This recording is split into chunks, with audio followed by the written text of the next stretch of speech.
site de Chenevière faisait partie des, je ne veux pas dire des toutes grosses féculeries, mais des plus grosses féculeries des Vosges.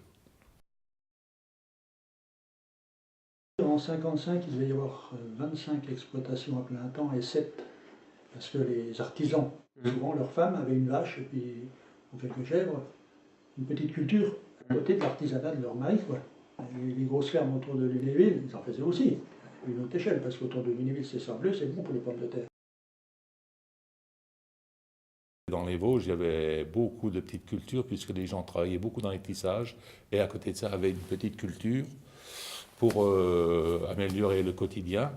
Et donc la pomme de terre était quand même un gros apport au niveau familial, puisque même le cochon était nourri avec les pommes de terre. On ramenait des pommes de terre aussi des villages voisins, mais on allait jusqu'à une trentaine de kilomètres tout autour, quoi.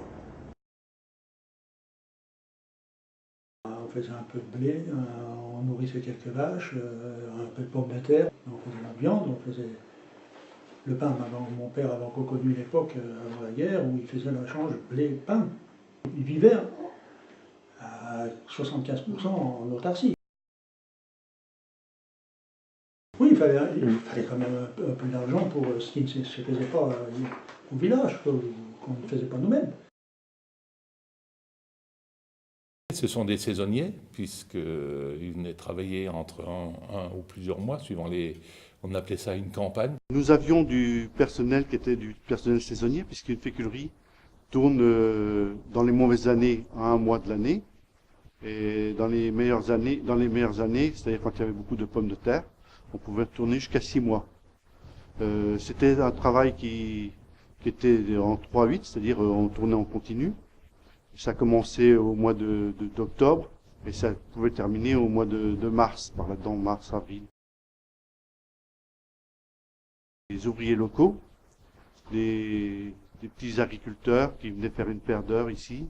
Moi, ce que je me souviens, c'était une main-d'œuvre relativement jeune, puisque c'était des jeunes d'agriculteurs qui étaient eux-mêmes agriculteurs, qui venaient travailler là, mais qui travaillaient quand même durement, puisqu'ils travaillaient entre 12 et 13 heures par jour, dimanche compris.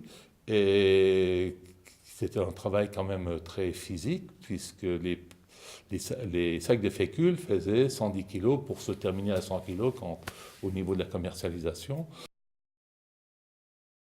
Les employés. Le travail était intense de septembre-octobre à mars-avril. Il se faisait en 2 équipes, l'une de jour de 7h à 19h, l'autre de nuit de 19h à 7h.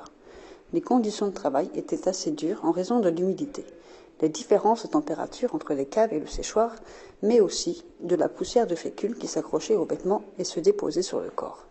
Malgré cela, il y régnait une bonne ambiance. Il y avait une certaine complicité dans l'élaboration de ce travail. Hein, qu'on a, comment je veux dire, on trouvait pas beaucoup, il n'y avait pas d'individualisme, c'était quand même chacun tirait la charrette pour arriver au bout, puisque ça commençait quand même au ramassage des pommes de terre jusqu'à la mise en sec. Donc il y avait quand même pas mal de périodes.